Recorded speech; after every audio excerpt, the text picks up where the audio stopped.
ओमी जी का एक भजन है, इस बात को समझे जो बाबू वो सयाना है, आए कहाँ से थे हमको कहाँ जाना है।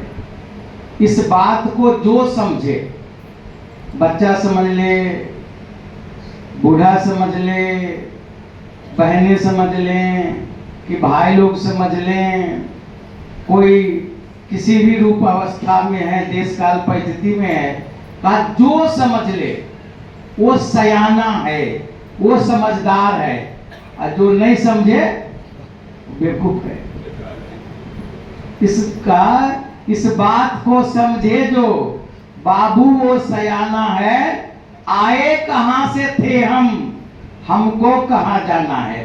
जब माता के गर्भ में आए उससे पहले कहां थे, और जब शरीर छोड़ेंगे तो कहां जाएंगे, ये जीते जी जान लेना है। और इसी को जान लेने से साथ संगत जीवन जीने का मकसद पूरा हो जाता है। आज बच्चे का जन्मदिन भी है, तो बच्चे का जहां जन्मदिन मुबारक तो है ही, लेकिन जिस घर में ज्ञान के परिवेश में बच्चा जन्म लिया है, उस बच्चे का केवल जन्मदिन मुबारक नहीं है, उसका पूरा जन्म ही मुबारक है। प्यार से कहिए। और आपने भी जो इस निराकार दाता को देखा है, उनका भी जन्म मुबारक है, क्योंकि इसी के लिए तो जन्म मिला है। ये मनुष्य शरीर इसी के लिए मिला है, इस जन्म ये निराकार को देख करके, इस परमात्मा को देख करके, इस राम को देख करके, इस खुदा को देख करके, इस सतनाम को देख करके, इस सतरिकाल को देख करके, ये गॉड को देख करके अपना जन्म मुबारक करना है। साथ संगत सदगुरु की रहमत है, कृपा है कि जिसने इस बात को समझ लिया है कि हम कहां से आए हैं और फिर शरीर छूटेगा तो कहां जाएंगे। इस बात को जिसने समझ लिया वो समझदार है। फिर आगे बाबू ओमी लिखते हैं, माटी में मिले माटी, जिस दिन शरीर छूटेगा तो क्या होगा, माटी में मिल जाएगा। कहा धरती अग्नि गगन जल वायु लिए, जो लिए थे सो यहीं पर घर चले, काम जो करने को आए कर चले। जो रोल जिसको मिला है वो कर करके और फिर यहां से चला जाना है। तो कहते हैं कि माटी में मिले माटी, पानी में मिले पानी, वो घर है कहां जिसमें आत्मा को समाना है। इस बात को समझे जो बाबू वो सयाना है। तो भाई आप लोग तो सयाना है, समझदार है, समझदार को और ज्यादा कहने की क्या जरूरत है। अंत में बाबू हमें लिखते हैं, सागर से बूंद निकली। इसका जवाब जो है, ये सवाल जो हो रहा था कि कहां से आए हैं और कहां जाना है, इसका जवाब दे रहे हैं। तो अंतिम पंक्ति में है कि सागर से बूंद निकली, सागर में समाएगी, सागर में समाएगी। सदगुरु बिन बाबू ओमी इसे कोई न जाना है। बिना सदगुरु के आज तक किसी को नहीं पता चला इस निराकार का। जब भगवान राम जो अब 16 कला अवतार लिए, तो अवतारी पुरुष होने के बाद भी वो दुनिया को मैसेज देने के लिए गुरु धारण किए। जब वशिष्ठ जी के पास गए, जो वशिष्ठ सूत्र में आया है, और खटखटाए गेट को, तो भीतर से जब भगवान राम ने किवाड़ खटखटाया तो भीतर से आवाज आया, कौन? तो भगवान राम ने कहा कि यही तो जानने आया हूं कि मैं कौन हूं। और सत्संगत उसी प्रकार भगवान कृष्ण ने भी संदीपनी ऋषि के पास जाकर के ज्ञान प्राप्त किया। राजा जनक जी ने अष्टावक्र जी के पास जाकर के सात्संगत ज्ञान लिया। जो भी आए हैं सात्संगत, हर पीर बलि अवतार ने सात्संगत सदगुरु से ही इस निराकार को जाना है, परमात्मा को जाना है, क्योंकि ये जानने योग्य है। कुछ लोग कहते अरे ब्रह्म को जान लेगा तो ऐसे रहेगा, तो क्या करिए, ब्रह्मपुत्र एक्सप्रेस में जाकर गर्दन कटा लिया। सत्संगत जो कहा कि भगवान को देख लेगा, यदि देखेगा नहीं, देखने का चीज नहीं है, तो कैसे गोस्वामी जी ने लिखा, मम दर्शन फल परम अनुपा, जीव पाव निज सहज स्वरूपा, अपने सहज स्वरूप को प्राप्त कर लेता है। इसी बात को साथ संगत साहब कबीर ने भी कहा कि बैठा पंडित पढ़े पुराण, बिन देखे का करे बखान। तू कहता कागज की लेखी, मैं कहता आंखन से देख। आंख से देख करके कह रहा हूं, और देख करके परमात्मा को आज जो है कहते कि आंख न मूंदो कान न रोंदो, काया कष्ट न धारो, और खुले नयन प्रभु हंस देखो, सुंदर रूप निखारो कोई न कार। आंख खोल करके।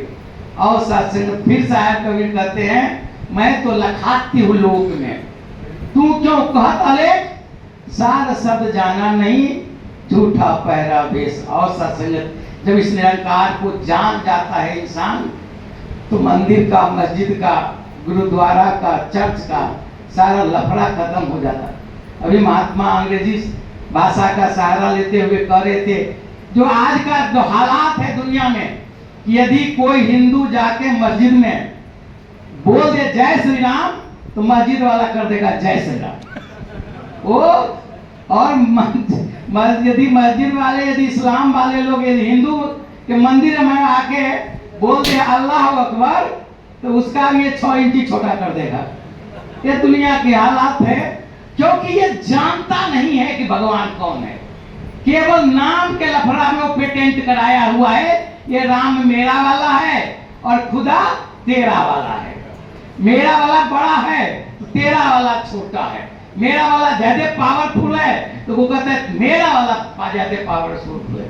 और संगत बम्बई जैसे शहरों में जहाँ चापाकल और ट्यूबवेल जहाँ तहाँ नहीं लगा रहता है, वैसे जगह एक अंग्रेज को प्यास लगती है, तो बेचारा उस चौराहे पर प्यास से व्याकुल होकर के वाटर वाटर चिल्ला रहा है। और वही साथ संगत एक मौलवी साहब को भी प्यास लगती है, तो वो भी प्यास से व्याकुल होकर के आब आब कहे जा रहा है, जो फारसी में पानी को आब कहते हैं। प्यास दोनों को लगी हुई है, वो वाटर वाटर कर रहा है और मौलवी साहब आब आब कर रहे हैं।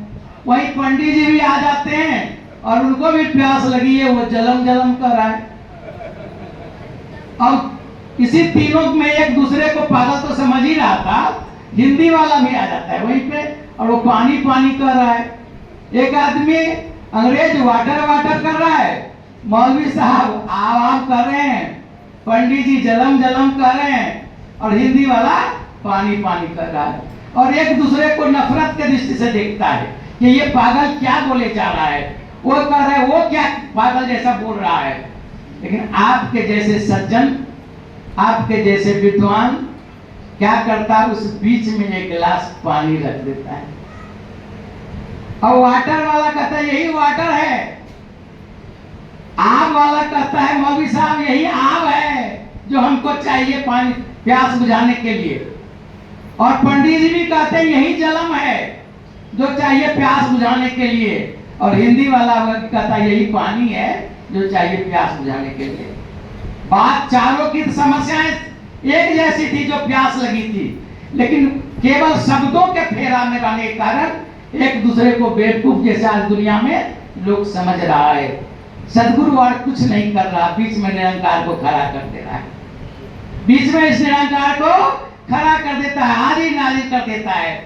अब जो राम वाला कहता है अरे ये तो मेरा वाला है, रमनते इति राम, सब जगह ये रमा हुआ है निरंकार, ये तो सब जगह है, हरि व्यापक सर्वत्र समाना, हमारे रामचरितमानस में लिखा हुआ है, ये सब जगह व्याप्त है, और निरंकार भी ये जो है सब जगह व्याप्त है, ये तो मेरा ही वाला है। और इस्लाम वाला कहता है हाँ यही तो खुदा है जो खुद बना हुआ है, इसको कोई बनाया नहीं है, और हमारे पाक कुरान में भी लिखा हुआ है जर्रे जर्रे में खुदा है, इस पर ही मान ला। तो वाकई ये जो निराकार है ये मेरा ही वाला है, क्योंकि जर्रे जर्रे में ये है। और सासंगत इसी बात को सासंगत बाइबल भी कहता है, अरे यही तो गॉड है, ये संसार का जनरेटर है, GOD गॉड, जी से जनरेटर है ये, O से ऑपरेटर है और D से ये डिस्ट्रॉयर है, ये मेरा ही वाला गॉड है, क्योंकि ये निरंकार तो सब जगह है। और मेरी बाइबल कहती है गॉड इज ओमनीप्रेजेंट, ये तो सही में ओमनीप्रेजेंट है, यही निराकार हमारा वाला ही है, ये कोई और नहीं है। वही साथ संगत हमारे सिख भाई भी कहते रे यही हमारा अकाल पूरक है, जिसके कोई काल से परिवर्तन होने वाला नहीं है। एक और सुमरो नानका जल थल में रहा समाय, दूजा काहे सुमिरियो जन्मेते मर जाए। ये जल थल में समाया हुआ जो निराकार है, यही मेरा वाला है। अब एक साथ क्या करिश्मा सदगुरु करता है, बीच में निरंकार को खड़ा कर देता है। अब सभी हिंदू, मुस्लिम, सिख, ईसाई सारे लोग आज गुरु के दरबार में गले मिल रहा है और सत्संगत ये सदगुरु चमत्कार कर रहा है। ये गुरु की कृपा है। कहा खत्म हुए सब मन के झगड़े, मेरा वाला, तेरा वाला, ऊंचा वाला, नीचा वाला, बड़ा वाला, छोटा वाला। क्या भाई, छोटका हनुमान जी, बड़का हनुमान जी, सब झंझट खत्म हो गया। कब? जब बात समझ में आई। एक बात समझ में आ गई, अरे एक नूर है सबके भीतर, नर है अथवा नारी है, ब्राह्मण क्षत्रिय वैश्य हरिजन एक ही खलकत सारी है, सब में तो एक ही है। ये समझ जब आ जाता है, तब सत्संगत तीन प्रकार का जो कैमरा होता है, एगो कैमरा जो हम लोग मोबाइल में लेके चलते हैं, स्टूडियो वाला भी रखता है, उसे जब फोटो खींचता है तो जैसा मुंह, कान, नाक, दाढ़ी, चश्मा सब उस फोटो में आ जाता है। दूसरा वाला भी कैमरा होता है, वो एक्सरे मशीन वाला रखता है। जब वो एक्सरे मशीन से फोटो खींचता है, खाली हड्डी झकाझक झकाझक उसमें दिखाई पड़ता है। और सदगुरु के चश्मा से जब फोटो खिंचाता है, तब कहता है जित देखो तित श्याममयी है, जित देखो तित श्याममयी है। श्याम कुंज वन जमुना श्यामा, श्याम गगन घन घटा छई है, सब रंगन में श्याम भरो है। सब में तो तू ही है, सब रंगन में श्याम भरो है। लोग कहते यह बात नहीं है पौरायल लोगों ही के, श्याम पुतरिया बदल गई है, जित देखो तित श्याममयी। सब में तू ही है, सब में शीश महल का हर एक चेहरा अपना लगता है। किसको कैसे पत्थर मारूं, कौन पराया है। और शासन सदगुरु की कृपा हुई, रहमत हुई, इस एक परमपिता परमात्मा को जान करके ये समझ में आ गया कि सभी के शरीर जो है 5 तत्व से बने हुआ है, और छठा जो शासन जो है ये परमात्मा का अंश आत्मा भी सब में यू एक जैसा है। तो सात्संगत संत महात्मा की ये नजर आती, तो सात्संगत कहते हैं भला करो सबका अपन, ऐसा नहीं कि फलाने को छोड़ के। ऐसा भी होता है भाई, देखिए भाई यदि ऐसा होता है तो एक महात्मा पूछा कि ज्ञान लेने के बाद क्या परिवर्तन, क्या फायदा, क्या अंतर आया। कहा कि अंतर तो बहुत आया। पहला अंतर तो ये आया कि पहले कहते थे भगवान कहाँ है, अब कहते भगवान कहाँ नहीं है, सब जगह है, सब जगह है। सासंगत जैसे आम पहले कच्चा रहता है तो आम हरा रहता है, और खाइएगा तो खट्टा रहता है, हाथ से टोइएगा दाबिएगा तो कड़ा रहता है। लेकिन आम जब पक जाता है तो क्या होता है, वो रंग भी हरापन खत्म हो जाता, रंग भी सुनहरा हो जाता, पीला लाल हो जाता है। और अब जो इसको दाबिएगा तो वो मुलायम हो जाता है। और यदि कहीं कड़ा ही लगे उसे, मेरे भाई आम पकड़ना है ठीक से। और यदि पहले जो खाने में खट्टा लगता था और मीठा लगता है, यदि ज्ञान लेने के बाद भी कहीं खट्टा लग रहा है तो कोई परिवर्तन नहीं हुआ है। और शासनत कहते हैं तो सब हमारा है, सब में तू ही है। लेकिन यदि व्यवहार में ये नहीं है तो शासनत प्रश्न चिन्ह खड़ा होता है, फलानमा के छोड़ के ना हो, पड़ोसिया के छोड़ के। तब एक चर्चा हो रही थी, एक विधायक जी इलेक्शन जीते और मंत्री बन गए। जब मंत्री बन गए तो क्या हुआ, उसका पूरा गांव वाला लोग उसके स्वागत में जो है पूरा एक मीटिंग रखा, एक सभा रखा। तो पूरा गांव का ही था, परिवार का सब लोग आया। नेताजी की पत्नी भी वही आगे में आके बैठ गई, जैसे आगे में अनिता जी बैठी हुई है। और नेताजी भाषण देने लगे, भाइयों एवं बहनों, आके अपना पत्नी पर नजर चला गया, कहा अनिता जी के छोड़ के, तो कौन जी के से। और शासक यदि भी मेरे दिल में यदि किसी संत महात्मा के प्रति किसी भी संत महात्मा किसी में दास नाम नहीं लेगा, अधिकारी पदाधिकारी का नाम नहीं लेगा। यदि कहीं ये बात है तो ये प्रश्न चिन्ह उठता है, क्या सदगुरु अधूरा है या निरंकार अधूरा है? यदि सदगुरु मेरा पूरा है, इसका ज्ञान पूरा है, तो हम अधूरे हैं। इसलिए साथ संगत आज भी जो है हमें कहीं ना कहीं ये लगता है हमारा है वो पराया है। साथ संगत ऐसा नहीं हो सकता। साथ संगत संतों ने कहा 3 प्रकृति का व्यक्ति होता है, 3 नेचर का, 3 कैरेक्टर का। जो संत जन है, जो आप हैं, आप ब्रह्म ज्ञानी हैं, वो कैसी प्रकृति होती है इनकी?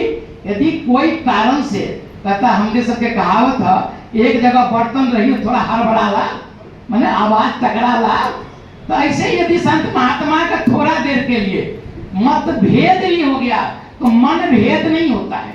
और संत महापुरुष के आपस की थोड़ी देर के लिए दरार भी होती है, ताकि पानी के लकीर जैसा होता है। जैसे पानी पर लकीर खींचिए और लकीर मिटता चला जाता है। यह उत्तम प्रकृति है, यह संत प्रकृति है। का मध्यम क्या है? का बालू पर जब लकीर खींचते हैं तो लकीर तो बनता है, ये थोड़ा बहुत आए, जो 4 साल समझा दिए तो लकीर मिट गया। लेकिन यदि पत्थर की लकीर बनी है तो वो तो नीच प्रवृत्ति के लोग का होता है। वह दुष्ट प्रवृत्ति के लोग हैं जो पत्थर की लकीर बना लेता है। और जैसे वो बड़े बड़े साहू जी सब जो है, सेठ साहूकार घर में अलमारी रखते हैं, वो खजाना रखने के लिए, पैसा कौड़ी सोना चांदी, उस अलमारियों के भीतर में एक छोटका अलमारी होता है, छोटका बॉक्स होता है, उसमें और कीमती चीज रखते हैं। वैसे ही कुछ लोग जो है जिस पर गुरु की कृपा नहीं हुई है, ये प्रमाण पत्र है। यदि आज भी अपनी दुश्मनी को अलमारी के भीतर और उसके भी भीतर जो तिजोरी है उसके भीतर रखें और समय समय पर खोल के निकालते रहें, समझे कि ज्ञान नहीं समझ में आया है। समझे? स्पष्ट है, क्योंकि ये संत महात्माओं ने कहा ये 3 प्रकृति के लोग हैं। ये अपना अपना थर्मामीटर अपने आप को लगाना है कि हम कहाँ खड़े हैं। ऐसा नहीं थर्मामीटर दिया बुखार अपना देखने के लिए पूरा गांव में लगाना शुरू कर दी। और शासक अपना अपना थर्मामीटर। एक शासक झारखंड में बहन जी ज्ञान ली, तो एक महात्मा ने पूछा, बहन जी पहले भी तो आप कोयला चुन चुन के लाती थी, बाजार में बेचती थी, अब ज्ञान लिए तो क्या फायदा हुआ? आज भी तो वही काम कर रहे हैं। कहा कि महात्मा जी सदगुरु की बड़ी कृपा है। पहले जब कोयला चुनते थे तो भगवान को गाली देते हुए चुनते थे, लोग को इतना महल अटारी बना दिया, इतना घर द्वार दुनियादारी, हम भर दिन कोयला चुन करके जाके बाजार में बेचते हैं, उससे 2-4-10 रुपया होता है तो गुजर करते हैं। भगवान खाली महल अटारी वाला के लिए हो, हमरा लगा तू। लेकिन अब यही दाता को कहते, सदगुरु तेरी कृपा है, बख्शिश है कि आज तूने हमारा दोनों हाथ और दोनों पैर सलामत रखा है कि आज हम कोयला चुन करके लाते हैं, तेरा नाम लेते हुए सुमरन करते हुए घर से निकलते हैं, सुमरन करते हुए तू ही निरंकार करते हुए कोयला चुनते हैं, तू ही निरंकार करते हुए कोयला बेचते हैं, वहां से जो चावल दाल सब्जी लेते हैं, आते हैं परिवार के साथ मिल बैठकर सुमरन करते हुए सब जो है सदगुरु को शुक्राना करते करते खाते हैं। ये अंतर आया ज्ञान लेने के बाद। एक मोची को पूछा, तुमको क्या अंतर आया? आज भी तो चौराहे पर उसी प्रकार जूता खींचते हो। बड़ी कृपा है, बड़ा अंतर आया है। पहले जब हम चौक पर बैठते थे जूता पॉलिश करने, जूता मरम्मत करने, कोई आता था पूछता था कितना लोगे, तो कहते थे 20 रुपया। अरे कुछ कम कर दो, अच्छा 5 रुपया छोड़ दीजिएगा। तो नहीं पतला नहीं देंगे, तो नहीं कराना तो कराओ, नहीं कराना जाओ। और काम भी जो करते थे ना, तो ऐसे वैसे करते थे कि तीसरे दिन में टूट जाए फिर आगे। अब जो कोई आता है पूछता है कि भाई साहब ये जूते की पॉलिश कराना है, कुछ मरम्मत काम है, कितने पैसे लोगे? कहते भाई साहब जी जो दे दो, तेरी कृपा। पहले जूते तो दो पॉलिश करने मरम्मत करने के लिए। मरम्मत करता हूँ तो हाथ दे के देखता हूँ कोई कील तो नहीं निकला हुआ है, ये इसमें निराकार है, कहीं मेरे इस परमात्मा को मेरे सदगुरु स्वरूप ये है। ज्ञान लेना नहीं लेना क्या कल चर्चा कर रही थी। हेलमेट लेके कोई आदमी नहीं लिया हुआ, जा रहा है, ट्रैफिक पुलिस पकड़ लिया बिना हेलमेट वाला को, तो क्या क्या उसको 2000 रुपया फाइन किया। तो पीछे से जब वो आदमी आया, वो भी 2 आदमी था, अब पिछला आदमी को हेलमेट थमा दिया था। वो जब आया तो पूछा कि भाई पकड़ा को तुमको भी 2000 रुपया का फाइन। कहे इसको काहे फाइन किए? कहा इसको हेलमेट नहीं था। तो हमको तो हेलमेट है। कहा हेलमेट सर पर नहीं है, हेलमेट जो है वो हाथ में रखे हुआ, इसलिए बिना हेलमेट वाले को भी 2000 रुपया फाइन, हेलमेट को वाला का 2000 फाइन, क्योंकि पहनने के लिए मिला था ना, ज्ञान ओढ़ने के लिए मिला था, ज्ञान जीने के लिए मिला था, ज्ञान पहनने के लिए मिला था। कहा मुक्ति का हकदार वही है जो जन ज्ञान को जीता है, खाली हेलमेट लेके घूमता है वो नहीं है। और सासंग आज रहमत है, कृपा है, हमारे दुल्हन शाह साहब की दर्शन दिए हैं। बहुत दिनों से सुनता था। एक बहन जी सीमा सचदेवा जी एक बार मुजफ्फरपुर महिला समागम में गई थी, तो हुजूर कितनी बखान कर रहे थे और इतनी प्रशंसा, लग रहा था कब ये देवता का दर्शन होगा। शायद हुजूर ये टूर प्रोग्राम जो सदगुरु ने बनाया, लगता है विशेष रूप से हुजूर का ही दर्शन कराना था। इनके भी दर्शन करके दास अपने को सौभाग्यशाली समझता है। आप संत महात्माओं को का भी दर्शन करके सौभाग्यशाली समझता है। एक बात 2 मिनट अभी टाइम है घड़ी के हिसाब से। एक राजा के दरबार में एक ज्योतिषी आया, एक पंडित आया और वहां कहा कि राजा जी मेरे पास 3 बात है, लेकिन प्रत्येक बात का 1-1 लाख रुपया दाम है, खरीदना है तो खरीदिए, नहीं खरीदना है तो मत खरीदिए। राजा के लिए 3 लाख कौन बड़ की बात था। मंत्री को बुलाया, कहे मंत्री जी ये बताइए ये 3 वो बात जो है, 3 बात 1-1 लाख का, 3 लाख का है, इनका खरीद ले। कहा तो खरीद लीजिए, 3 लाख कौन बड़ी बात है। कहा बोल पहली बात बोलिए, पहला क्या है 1 लाख की बात। कहा पहली बात है कि सवेरे ब्रह्म मुहूर्त में उठना चाहिए। कहा ठीक है, यही 1 लाख की बात है। कहा ठीक है भाई 1 लाख इसको दे दो। कहा कि दूसरी बात बताओ। कहा कि दूसरी बात यह है कि जो शत्रु है, दुश्मन भी है, जिससे मन मिलता नहीं है, मतभेद है, थोड़ा बहुत मन भेद भी है, वैसे लोग को भी ऊंची कुर्सी दो, अर्थात उसको भी इज्जत दो, सम्मान दो। उसमें खुदा दिखाई नहीं पड़ता, उसको देखते समय भगवान भाग जाता है क्या? उसमें से निरंकार हट जाता है क्या? उसमें भी दिखाई देता है। तो कहा ऊंची कुर्सी दो, जो उसको भी इज्जत दो, सम्मान दो। बात तो ठीक है, अरे भाई 1 लाख और दे दो। तीसरी बात बताओ। कहा तीसरी बात यह है कि हड़बड़ा के जल्दीबाजी में, बाबूजी कल शाम में विचार में कर रहे थे, बिना सोचे बोले जो है, विचार किए नहीं बोलना चाहिए, सोच समझ करके बोलना चाहिए। कहा बिना विचारे जो करे सो पाछे पछताए, काम बिगाड़े अपना जग में होत हंसाए। जग में हंसी होता, देखो ये आदमी कैसा है। कहा जब जग में होत हंसाए तो चित्त में चैन न आवे, बेचैन, सुकून खाली कहने के लिए सत्संग में, चित्त में चैन न आवे। अब खान पान सम्मान राग रंग मन ही नभावे। और ये हालत हो जाती है, सुकून नहीं है, खाने पीने में नहीं लगता है अच्छा, कोई काम करता अच्छा नहीं लगता है, बड़ व्यवसाय करता है मन नहीं लगता है। कह गिरधर कबीराय ऐसे में धन घटत धन दौलत। जब ये अवस्था होगा तो धन घटना नहीं करेगा। तो बिना विचारे कुछ नहीं करना चाहिए, सोच समझ के करना चाहिए। वो ही 1 लाख की बात वो खरीद लिया। अब सवेरे अगला दिन तो कहा था कि सवेरे उठना है ब्रह्म मुहूर्त में। ब्रह्म मुहूर्त में राजा उठ गया, अपने छत पर घूम रहा था, तो देखा कहीं से रोने की आवाज आती है। वो अपना उसी तरह सिविल ड्रेस में जा करके घोड़ा पर बैठा, देखा कि रोने की आवाज कहाँ से आ रही है। तो गया, देखा वो बूढ़ी माता रो रही है। कहा क्या बात है माता, क्यों रो रही हो? कहा कि इसलिए रो रही हूँ कि हमारे देश का राजा जो है बहुत अच्छा है, प्रजा पालक है, दानी है, दयालु है, कृपालु है, लेकिन इस उत्तर भर के पहाड़ी से आज एक सांप निकलेगा और उसको डस लेगा, मर जाएगा, इसलिए रो रही हूँ। राजा का रे भाई 1 लाख वाला बात तो बड़ा ठीक निकला, और सवेरे उठते नहीं की बात पता नहीं चलता। और वो आया दरबार में, और दरबार में मंत्री सबको कहा कि ऐसे ऐसे बात है, सारी कहानी सब दोहराने की जरूरत नहीं है, समय आगे नहीं है। तो सब बात बता दिया और कहा ठीक है, जो पहाड़ी बताई है बूढ़ी माता, इधर से सांप निकलेगा, पूरा लाल कारपेट बिछा दो, दोनों ओर फूल की गमला लगा दो, जहां तहां दूध और लावा दे दो, पूरा सजा दिया गया। निकला सांप उधर से और जहां भाई आज तो बड़ा वीआईपी व्यवस्था है, रेड कारपेट है, जहां तहां फूल का सुगंध, जहाँ तहाँ दूध का लावा और खाते हुए जो है वो आ रहा है। रास्ते में आकर के जो क्या हुआ, नजदीक में राजा के पास आकर के फिर वहां सांप घूम करके चला गया। अब तो बड़ा खुशी हो गई सबको कि आज ही राजा साहब बच गए, आज मरे नहीं। राजा साहब भी जो है खुशी बताने के लिए अपने घर जहाँ रनिवास होता है, रानी रहती है, वहां चले।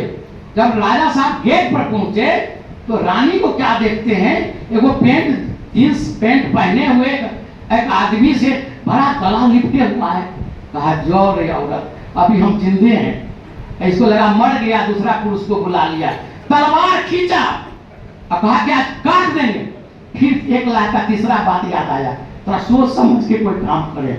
जब देखा गौर से तो देखता है दोनों, जब राजा गया तो लोग देख नजर पड़ा, इधर से जो रानी का भी नजर पड़ा, और ये जो पैंट जींस पहने हुआ था राजा की क्या बेटी थी, वो लड़का जैसे बनकर रहता था। खबर पहले चली गई थी रानी को और उसके बेटी को कि सांप भाग गया, इसलिए माँ बेटी दोनों गला लपेट रही थी। एक धोखा भी लड़का समझ रहा था कि जींस पैंट और टी शर्ट पहने हुआ था। कहा राजा का रे बाप रे बाप, यदि 1 लाख का बात नहीं लिए रहते तो आज दोनों को काट के फेंक देते। और साथ संगत वो तो 1 लाख में बिकने वाली बात थी, पैसा देके खरीद था।